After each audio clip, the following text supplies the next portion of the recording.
essa correção. Bem, então, considerando um paciente de 36 anos, do sexo masculino, com quadro de obesidade, ele traz também de associado um quadro hipertensivo e também uma doença aterosclerótica. De exames bioquímicos, a gente até entende a doença aterosclerótica pelo fato dele ter um colesterol alto e uma glicemia aumentada. E quando tem, né, esse colesterol aí alto, tanto total quanto LDL, a gente já começa a pensar numa possível síndrome metabólica, né? O que é a síndrome metabólica?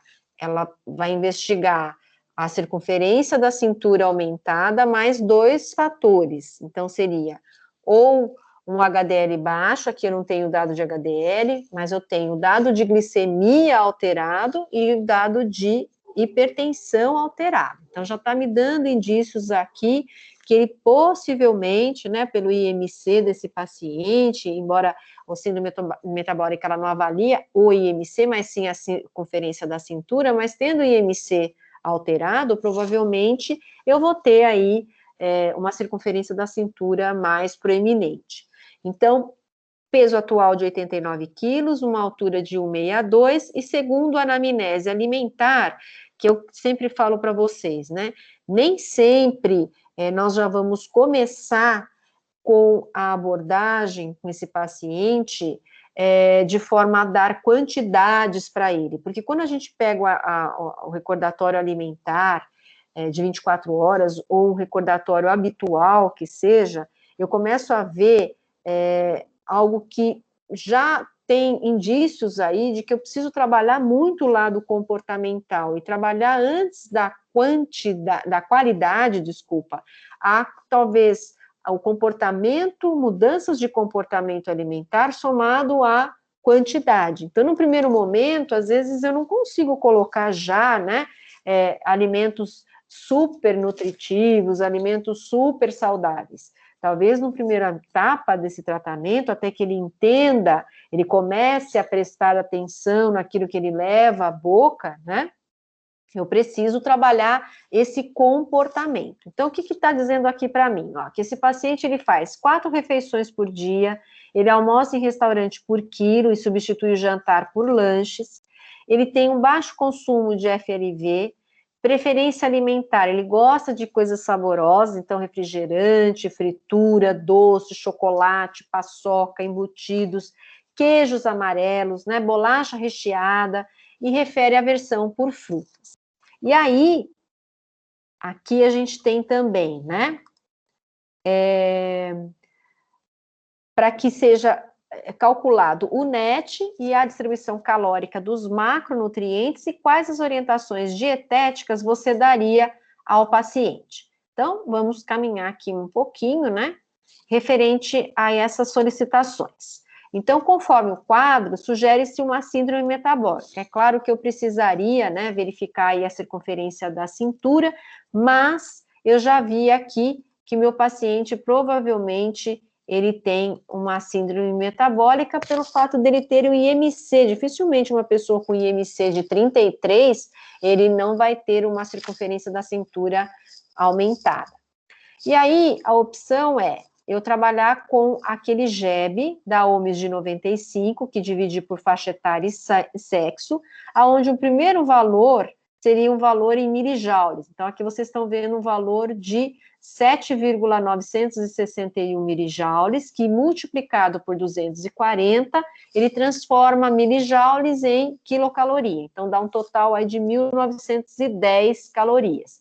Essas 1.910 calorias é o metabolismo basal do meu paciente. Seria o mínimo de calorias que eu poderia estar utilizando aí para que ele não tenha uma perda de peso muito drástica, principalmente às custas de muita perda mais de massa magra do que massa de gordura corporal. Aí eu vou para o cálculo do NET. Então, eu vou pegar, né, esse 1.910 e vou multiplicar por uma atividade leve, que é o que basicamente 90% pensando em atividade física, num perfil de paciente como esse, é onde chega a alcançar, né? Então, 1,3, então eu tenho um total aí de 2.483 calorias, para que o paciente mantenha os 89 quilos. E quando eu quero fazê-lo perder peso, então eu tenho uma relação aí de subtração desse valor energético total, que pode ser em torno de menos 500 calorias, 800 ou até 1.000 calorias. Ah, mas por que eu já não coloco redução de 1.000 calorias? Porque em face do recordatório alimentar, muitas vezes não refletiu que efetivamente o meu paciente ele traz de consumo alimentar, porque não é porque ele traz ali um recordatório alimentar onde eu fiz um cálculo e deu, por exemplo, 1.500 calorias, primeiro, ele não está correspondendo àquilo que provavelmente o paciente está fazendo, porque quem come 1.500 calorias possivelmente não ia ter um IMC de 33. Então, e não é porque também o paciente está mentindo para você. Ele não está, muitas vezes, associando a leva à boca como sendo algo que é calórico, né? Algo que realmente está desequilibrado. Então, é a hora que ele busca o trabalho do nutricionista justamente para auxiliá-lo nesse sentido. E não é, né? Mais uma vez eu falo, fazendo transformando a vida dele numa situação em que possa trazer, por exemplo, uma escolha muito restritiva, né? Então, por isso que eu falei, nós vamos trabalhar com calma, ou seja, mudando o comportamento alimentar, mudando quantidades, mas de forma devagar, para que depois a gente chegue no momento em que vai ser falado a parte de qualidade dessa alimentação, e ele vai redescobrindo a possibilidade de comer de forma saudável, sem sofrer tanto, né? Porque às vezes essa relação com a comida é que está complexa, né? Quando a gente fala do comer intuitivo, né? O que é isso? É você aprender como separar o comer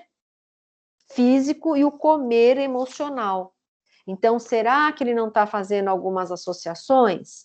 Então, nós vamos tentar desvincular, né? Então, a gente vai usar aí técnicas, enfim, que possa fazer essa separação.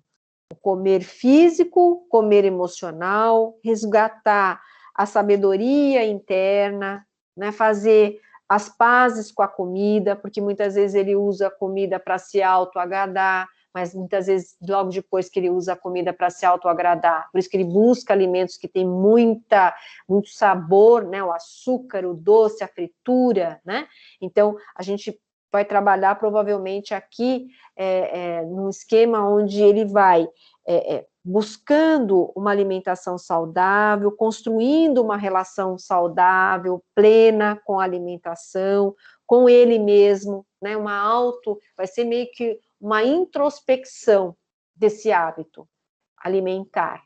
Então, o que é possível ser feito?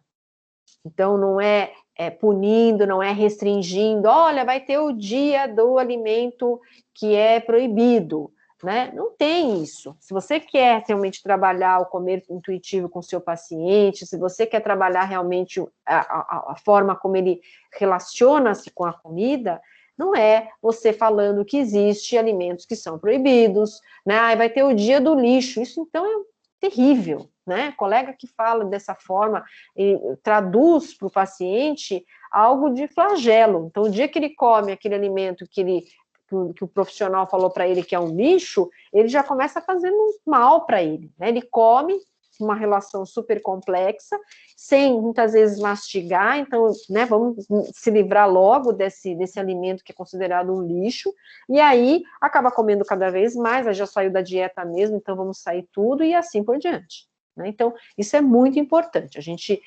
verificar o que ele está comendo nesse recordatório, de forma cautelosa, a gente vai reduzindo gradativamente as quantidades, e aí vai introduzindo hábitos mais adequados.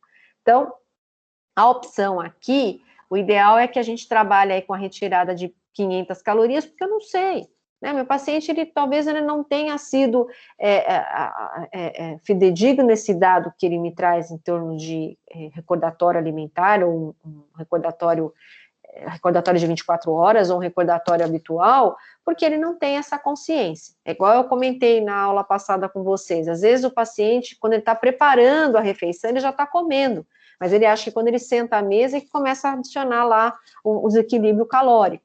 Então, ele muitas vezes refere para você, eu não como nada. De fato, quando ele senta à mesa, como ele já fez muitos beliscos, ele acabou, obviamente, já como se fosse um jantar, né? Se for o jantar, e se for o almoço, enfim, tá? Distribuição dos macronutrientes. Então, a gente pode utilizar a recomendação de proteína, então, de 15% a 20%, ou de 0,8 a 1,5 gramas por quilo de peso, aqui destacando a necessidade de ser um peso ideal, porque ele está fora do peso. Se eu for calcular esse valor pelo peso atual, eu vou estar supervalorizando essa quantidade de proteína, e aí eu não consigo chegar nessas 2.000 calorias mesmo, né? E aí, a sugestão é que vocês comecem com uma dieta normoproteica, e aí, a partir do momento que ele começa a perder peso, ele chegou no que a gente chama de platô, a gente adiciona lá mais proteína nessa alimentação, tá? É uma estratégia, uma sugestão. Posso começar com 1,5 gramas por quilo de peso para estimular já uma termogênese, ele vai perder massa de gordura, ele vai perder massa magra no primeiro momento, então eu posso já começar com 1,5? Até pode. Mas eu acho que quando a gente está trabalhando de forma gradativa, o ideal é dar uma normoproteica equilibrada, né, com alimentos aí com índice glicêmico controlado, enfim, gorduras saudáveis, já que ele gosta tanto de gordura, né, para que depois a gente possa utilizar esse macronutriente que é considerado termogênico. Mas fica, né, aí, de acordo com o profissional, ele também vai ter as opções, né? Fala, Stefanini. Oi, Pro. Eu até fiquei de fazer essa dúvida na semana passada, acabei esquecendo. A senhora falou na aula que a gente vai notar que o platô vai acontecer quando ele tiver uma menor perda de peso, né? Essa é a única forma de identificar esse platô? Assim, né? Ele vai ter, provavelmente, aquela mesma ingestão alimentar, né? Então, você tem que, primeiro, ter a certeza, por isso que esse atendimento, já vou falar, é um atendimento de nível terciário, onde, dependendo do paciente, você vai ter que, no máximo, a cada 15 dias vê-lo. Mas o ideal seria que toda semana você se comunicasse com ele, porque ele vai precisar muito desse apoio, ele vai precisar muito desse acompanhamento. Então, a partir do momento que você percebe que o paciente está tendo adesão de, sei lá, 90% dessa dieta que você está propondo a ele, e ainda assim ele não está mais perdendo peso, é a hora que a gente tem que modificar isso, para dar aquele start, aquele estímulo. Ah, entendi. E nessa fase do platô, se ele estava perdendo 1 quilo por semana, vamos supor, é a fase que ele não vai perder nada ou vai perder muito pouco? Entendi. Entendi. Então, no começo, eles tendem a perder um pouco mais. Então, assim, na primeira semana, talvez ele não perca nada, porque o organismo é igual o magro, que ele quer aumentar de peso. O organismo, você dá mais caloria, o que acontece? Existe um estímulo metabólico para tentar manter aquele peso magro.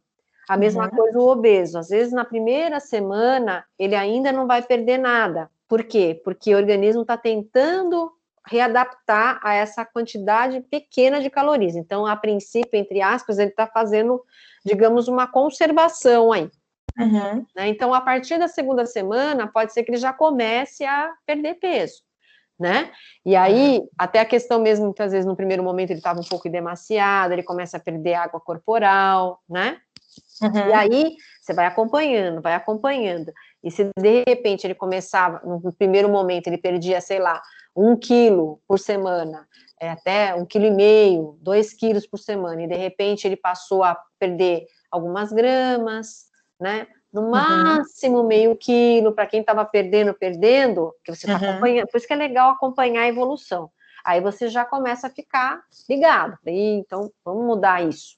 Aí é a hora que, por isso que eu falo, aí é a hora que você tem como diretriz aí aumentar a quantidade proteica. Por isso que eu, particularmente, eu não já dá queimar, digamos assim, né, o cartucho aí de dar já muita proteína logo no primeiro momento. Eu sei que tem profissionais que já fazem isso logo no primeiro momento, mas principalmente pacientes que não estão fazendo atividade física, se o paciente está fazendo atividade física, beleza, já dá uma quantidade proteica maior, mas se ele não está fazendo atividade física, ele está dependendo única e exclusivamente dessa dieta para poder perder peso, então vamos com calma, porque é uma forma de você ir trabalhando por etapas, aí você não perde a mão, entendeu? Você vai entendendo um pouquinho como é que está esse metabolismo também do paciente, enfim, né?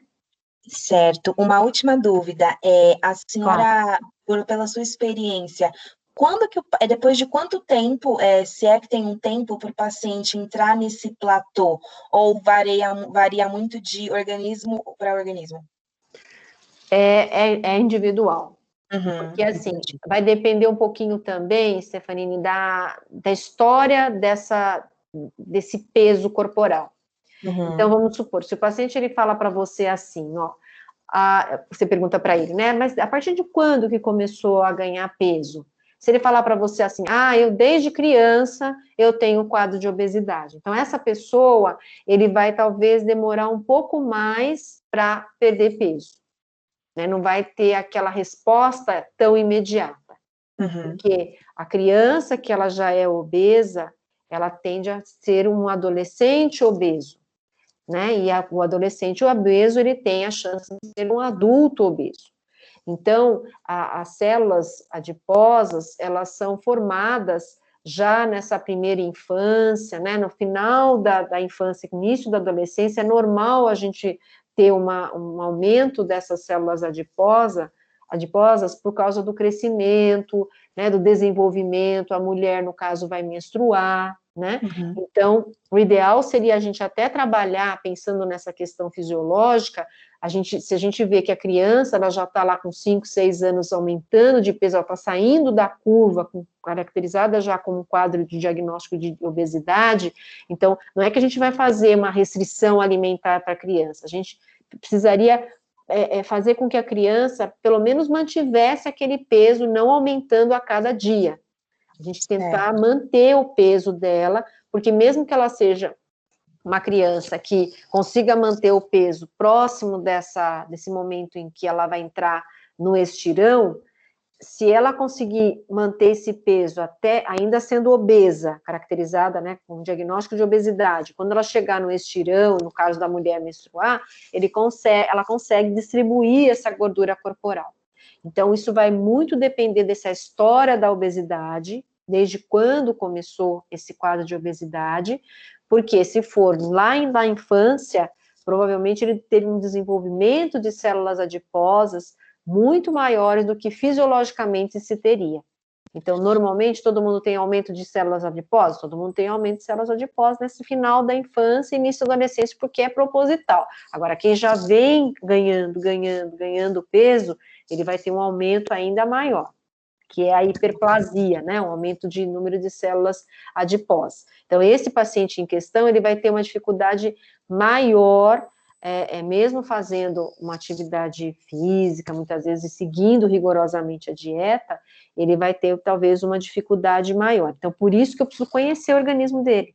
Então, por isso que eu dou algumas estratégias para vocês irem devagarinho, né, colocando as etapas de forma que realmente, porque eu não conheço o organismo, cada organismo é um organismo. Pode ser que esse paciente que tenha lá a obesidade desde a infância, ele nessa dieta que você equilibrou, que você está monitorando, ele passe a ter uma perda de peso relevante, né? O que não pode é o paciente também se empolgar, porque eu já tive pacientes assim, às vezes pela pressa que ele tem de perder peso, embora você fale da perda melhor e a perda gradativa, porque aí conserva mais a massa muscular, ele vem com uma perda de peso em uma semana de 5 quilos. Isso não é saudável, você está fazendo errado. né? Então, às vezes ele vem todo empolgado, né? Olha, eu pisei lá na balança de casa, todo mundo tem uma balancinha hoje em dia, né?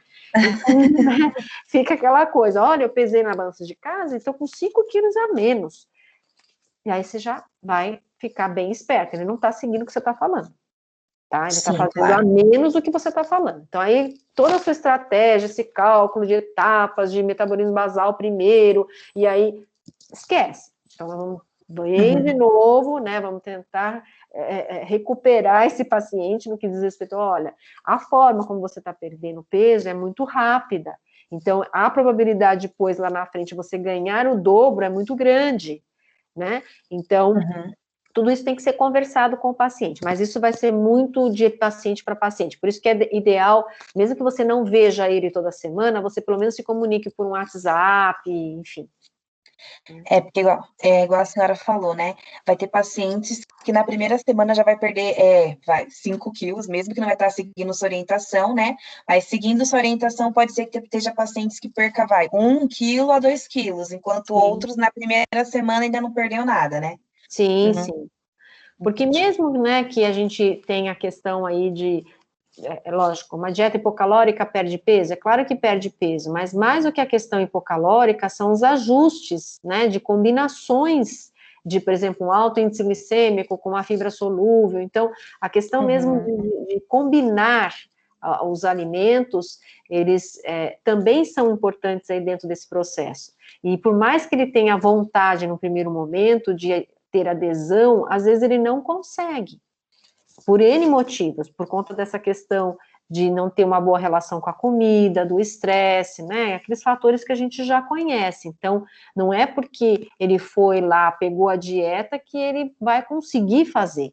Ele até gostaria, mas tiveram outras intercorrências, interferências no meio do caminho que não fizeram com que ele conseguisse ter essa adesão. Sim, claro, né? Por aquele fator do sono também e diversos outros fatores. Exatamente. Então, se o paciente não dorme, ele não faz lipólise. Então, a primeira coisa, pouco sono é igual a não dormir direito, né? É verdade. Não vai queimar tanta gordura. Como é que está o cálcio dele do organismo? Lembra aquela relação do cálcio e vitamina D, né?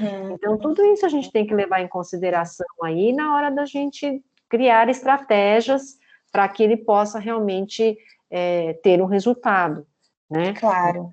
Mas a gente, principalmente, né, tanto o magro, quando ele quer aumentar de peso, quanto o obeso, quando quer diminuir, a gente tem que ir mesmo acompanhando semanalmente, pelo WhatsApp, não é para ficar, muitas vezes, criando expectativa no paciente, olha, na semana que vem você tem que chegar aqui com meio quilo a menos, hein? Não, não fala nada, né? Porque é a hora que você vai sentir, se ele manteve o peso, já está de bom tamanho, porque se ele está mantendo o peso, pelo menos ele não está aumentando, e isso também já é um fator que ele está mostrando para você que ele está tendo adesão. Então, tem alguns indicadores aí que a gente já começa, né, a entender. Às vezes, na balança não mudou tanto, mas a aparência do paciente já está com diminuição de massa de gordura corporal, ele está desinchando, né, um processo quando a gente tem um volume corporal muito grande, a questão circulatória também está muito em voga, né, então todo o processo de filtração desse sangue, todo o processo de drenagem desse líquido corporal, né, enfim, tem muitas coisas aí que estão sendo levadas em consideração nesse processo, né. Tá bom, muito obrigada, Pro. Nada. Então, é isso. O uso, né, muitas vezes, da quantidade proteica, isso, lógico, vai depender um pouco de cada profissional, mas o que eu costumo propor para vocês, né, pela experiência e tudo, é começar com normo proteica, e aí, conforme, né, ele chegar no platô, vocês mudarem essa quantidade de proteína, tá? Em relação aos carboidratos, então, de 50% a 60% do VET, e preferir sempre os ricos em fibras solúveis, né? Então, os carboidratos complexos e ainda associar com a fibra solúvel. E quando a gente fala de carboidrato complexo, nós estamos falando do pão francês, né? Só que o pão francês ele tem um alto índice glicêmico. E aí? Então, eu vou associar com a fibra solúvel. Então, isso é importante também a gente fazer essa associação. No caso desse paciente que aprecia doces, olha aqui, ó, coloquei 10% de alimentos fontes de sacarose. Então, daí, um alimento que tem em torno de 200 calorias, que é um bombom, né? Devido à preferência do paciente por doces e sempre, nunca sozinho esse doce, hein? Tem que estar sempre, não dá para comer no meio da tarde um doce sozinho. Então, ele sempre tem que estar comendo o doce após uma refeição. Então, a sugestão é que ele associe, né, com essa fibra solúvel por causa do retardo mesmo desse esvaziamento gástrico. Então, a gente pode trabalhar esse doce aí, ou junto, que seja no lanche da tarde, mas com uma fruta, principalmente fruta, por exemplo, pode ser uma maçã, né, pode ser uma laranja, enfim, para que a gente possa controlar também esse índice glicêmico, porque aumentou a glicemia, aumentou a insulina é um hormônio anabólico, né, toda vez também que libera muito insulina, o que pode acontecer? Alimentos, uma refeição mais compulsiva nas próximas refeições, né, porque aumenta a insulina, ele fica com quadro de hiperinsulinemia, então isso propicia realmente mais compulsão. Então, tudo isso tem que estar em voga na hora de orientar esse nosso paciente. Dentro das recomendações de lipídios, seria de 20% a 30% do VET, preferencialmente mono e poliinsaturados, né? E aí nós vamos trabalhar, por exemplo, para fechar os 100%, 30%. A relação ômega 6, ômega 3 seria de 5 a 10 para 1, que é o que é preconizado mesmo, considerando ômega 3 de 0,5% a 2% e ômega 6 de 2,5% a 9%. Sempre, normalmente, acaba sendo maior o ômega 6 do que o ômega 3, né? E aí, usando, né, o ômega 3, a gente tem aí uma proposta bem interessante. Por quê? Porque eu tenho a possibilidade de contribuir com a diminuição da deposição de gordura no tecido adiposo, ele é considerado termogênico e ainda melhora a sensibilidade à insulina. Então, para esse paciente que tem uma glicemia de 112, também seria benéfico esse uso do ômega 3. Né? Então, aí você vai ver a forma como você vai dar esse ômega 3. Então, aqui deu um total de 20 calorias, né? Que dá 1% aí. Então, a gente poderia trabalhar com as cápsulas, então, em torno de 2 gramas desse ômega 3. Então, orientar o paciente quanto ao uso desse ômega 3. Então, sempre junto com uma refeição que tenha fontes de vitamina E para aumentar a biodisponibilidade desse ômega 3. Além disso, é importante também que seja perguntado para o paciente se ele não tem nenhuma alergia a peixe, né, principalmente se você vai usar o ômega 3 através de óleo de peixe. Então, todas essas questões aí são importantes na hora dessa suplementação aí também, tá? Bom, então, aqui dentro dessas recomendações da primeira etapa, então sempre, né, pensando em etapas, a primeira coisa, utilizar o diagrama dos círculos para usar como estratégia de adesão. Vocês lembram quando eu falava na aula passada, né, do diagrama do círculo? Então, o que a gente percebe dentro de um recordatório alimentar do paciente que a gente poderia trabalhar esse diagrama do círculo? Que são situações que vocês vão visualizar dentro desse questionamento que está sendo feito, que precisam ser trabalhadas. Então, por exemplo, a questão dele não comer FLV, né? Não comer as frutas, né? Ele faz 4 refeições por dia, ele gosta de muito doce. Então, o que a gente poderia colocar como primeiras estratégias? Então, de repente, olha, ele gosta de comer coisas que têm fritura, gordurosa. Olha, vamos fazer o seguinte, eu vou abrir uma concessão. Você vai comer o seu hambúrguer, mas só que vai ser um hambúrguer com salada. Você gosta de pizza? Então, nós vamos trabalhar essa pizza com também acompanhamento de salada. Então, a gente faz uma relação aí para que ele mantenha aquilo que ele gosta, né? No primeiro momento, até a gente poder fazer com que ele entenda as melhores escolhas, mas você associar algo que é saudável, né? Então, isso é comportamental, né? O comportamento alimentar, essa relação com a alimentação. Olha, não tem nada proibido. A primeira coisa que eu vou falar para você é que não existe nada proibido.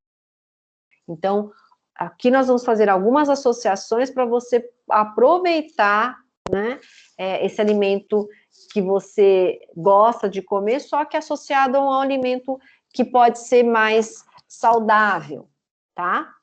Que mais? Conforme as preferências do paciente, começar com o controle de doces, apenas uma vez ao dia. Então, ele gosta de comer doce toda hora? Vamos colocar aqui para ele que uma vez ao dia. E aí, mais do que você falar de uma vez ao dia, é como ele vai comer esse doce. Então, aquele mindful eating, coloca o doce na boca. O que que tem nesse doce? Né? O que está composto esse doce? Presta atenção. Que sensações você tem ao comer esse doce? Né? Talvez isso você possa até pedir para ele relatar para você e trazer na próxima consulta. É uma possibilidade, né? Ou então, associar sempre com essa fibra solúvel, nunca em jejum, de preferência após uma refeição que tem essa fibra, né? Então, isso também acaba sendo aí relevante dentro desse contexto, né? O que mais? Aumentar o fracionamento para pelo menos 5 refeições ao dia. Então, ele faz 4, nós vamos passar para mais uma. Mais uma refeição não é ruim, não é tão difícil fazer. Menor volume ingerido, maior estímulo metabólico, né? Porque você tem que explicar para ele o porquê de aumentar esse número de refeições. Olha, é uma forma de você, no momento que você digere e absorve, você também gasta calorias. E você vai fazer com que tenha uma menor consumo nas próximas refeições. Ficando em intervalo longo sem se alimentar, há uma possibilidade de você condensar tudo num momento só. Então, isso tem que ser explicado para o paciente, né? Olha lá, fornecer receitas que possam ser apetitosas, né? Então, não precisa comprar um alimento light diet. Ele precisa ser de uma forma que ele possa ser transformado num alimento diet e light, né? Então, sem o consumo alto de sacarose e gorduras, por exemplo, carnes com molhos preparados com menor quantidade de gordura, porque eles vão perceber o seguinte, que aquela menor quantidade de gordura, ela não vai fazer diferença no sabor. Ela vai ser menor quantidade de gordura, onde ele vai ter a certeza de que ele pode e deve consumir, e é saboroso tanto quanto. Né? Não precisa colocar uma colher de sopa de açúcar para adoçar. Muitas vezes uma colher de chá vai adoçar do mesmo jeito, só que ele vai saber, aprender, vai saborear mais, né? Muitas vezes o paciente, ele fala para mim assim, né, que ele consome muito o edulcorante, o adoçante, então coloca ali mega doses de adoçantes, né, e muitas vezes eles sabem que muita quantidade desse edulcorante, ele pode trazer um problema futuro para ele, né, hoje os pacientes, eles são esclarecidos em relação àquilo que ele pesquisa na internet, enfim, tem muita coisa que é errada, mas algumas coisas se conferem, né? O que a gente pode dar de dica se ele adora consumir com muito adoçante?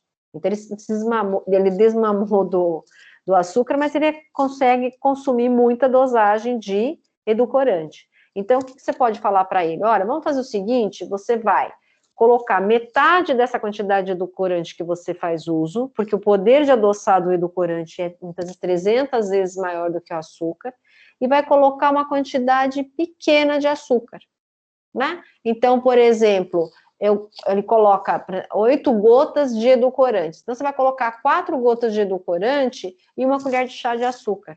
Vamos ver como é que faz? O que que dá? Então, você já está transformando o alimento em diet, né? Em light, enfim. Então, é uma estratégia que a gente pode adotar. Então, procurar também, né, orientar o paciente a comer devagar, descobrindo quanta componente e consistência, preparar um cardápio com substitutos calóricos que possa promover a adesão. Então, aqui eu até trouxe para vocês um modelo, né, que eu uso lá no consultório. Olha aqui, ó. que tem um valor calórico, então isso aqui, na verdade, ele pode ser dado mais lá na frente, tá? Não necessariamente nesse retorno, nesse primeiro retorno do paciente, porque, como eu falei, nós vamos trabalhar lá o diagrama dos círculos, nós podemos trabalhar também a questão do comportamento alimentar, e aí, por último, oferecer aí essa dieta com as quantidades, tá? Então, aqui, né? Aqui fracionada a dieta, então, café da manhã, o lanche da manhã, o almoço, o lanche da tarde e o jantar. Então, aqui já tem a estratégia de 5 refeições por dia, e ao lado, a quantidade em medida caseira, que vai contemplar se é uma fonte de carboidrato, do lado direito também vai ser, se é uma fonte de cálcio de um lado, do outro também vai ser, então ele vai ter a opção aí de uma dessas sugestões serem seguidas, de forma que fique bem variado, ele entenda até, inclusive, que a alimentação ela tem e deve ser variada justamente para que ele possa se sentir atraído por essa alimentação, tá? Então, também, né, contemplando essa vontade do paciente, que ele falou para você o quê? Ele quer substituir o jantar por lanche. Então, no primeiro momento, é claro, se a gente for pensar em termos de qualidade da alimentação, jamais um lanche ele vai ter a mesma quantidade de nutrientes do que um prato de refeição normal, e às vezes até caloricamente acaba sendo até maior. Mas nesse primeiro momento, vamos deixá-lo consumir esse lanche, mas só que ele tem que aprender qual é o melhor lanche que ele vai fazer uso. Então, vejam aqui, ó, o pão de forma, que pode ser substituído por um pão de centeio, um pão italiano, uma torrada, até a batata, né, tipo aquele baked potato, faz no forno micro-ondas, né, que hoje em dia as pessoas estão com muito pouco tempo de fazer as preparações, então pode furar a batata, né, coloca no forno micro-ondas por alguns minutos, e aí abre a batata, coloca lá o recheio, né, que pode ser um queijo, pode ser um atum, pode ser o próprio franguinho desfiado, que está lá como sugestão, e aí põe para gratinar e consegue também fazer uma refeição rápida, de qualidade, mais equilibrada, de forma que atendeu lá a preferência dele. Ele está comendo no jantar o lanche. Então, isso é uma forma aí da gente também propor a adesão desse paciente, né?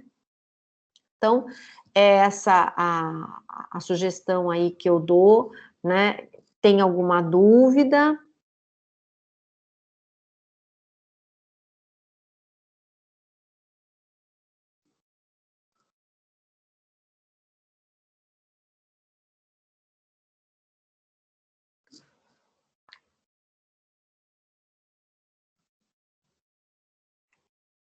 Tá.